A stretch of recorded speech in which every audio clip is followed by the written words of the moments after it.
মাশাআল্লাহ, আসসালামু আলাইকুম। সবাই কেমন আছেন? ছোট্ট একটা টবের মধ্যে একটা মাত্র কুমড়া গাছ লাগিয়েছি। অনেকগুলা কুমড়া একত্রে বের হয়েছে। আগে কয়েকটা কেটেছিলাম আমি। দেখছেন, এটার আগা নেই, আগার গোড়া দিয়ে কুমড়াটা বের হয়েছে, কিন্তু নষ্ট হয় না। আমি পলি দিয়ে ঢেকে দিয়েছিলাম, এখন একটু বড় হয়েছে।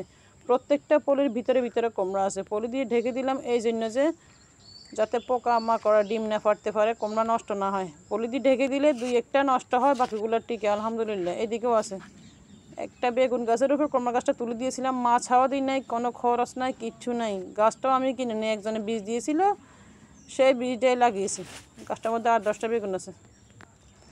দুই একটা গাছ হলে যথেষ্ট পরিবার চলার জন্য, বেশি লাগে না। এই কুমড়াটা আজকে আমি কাটবো, এটা বড় হয়েছে, মনে হয় যেন লতা থেকে ছেড়ে নিচে পড়ে যাবে। বাবারে কষ্ট। বিসমিল্লাহ করে কেটে দিচ্ছি, বিসমিল্লাহ।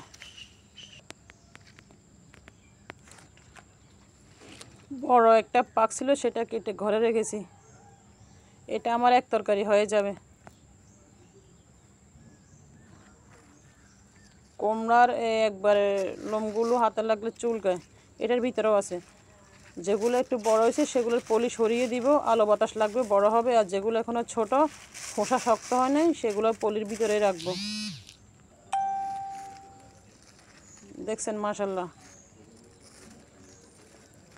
এটার আগা আমি কেটে দিয়েছিলাম, এটার গোড়া দিয়ে কুমড়াটা বের হয়েছে, কিন্তু আল্লাহর রহমতে নষ্ট হয় নাই। প্রায় এখানে মনে হয় 10-12টা কুমড়া আছে গাছের মধ্যে। দেখছেন একটা বড় হয়েছে, পলিটা সরিয়ে দিচ্ছি।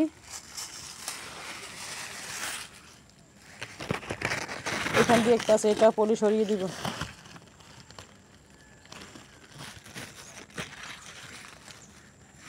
আসলে ছাদে বা বাসা বাড়িতে দুই একটা গাছ লাগাতে কোনো রকম খরচ হয় না, একটু কষ্ট করলে হয়, নিজের সময় কাটে, পরিবারও চলে।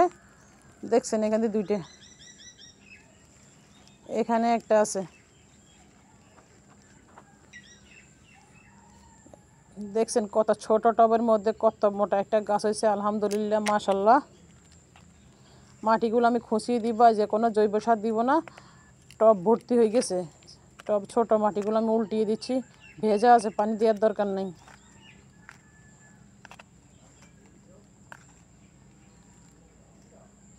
সবগুলো এখানে জৈব সারই ব্যবহার করা হয়েছে।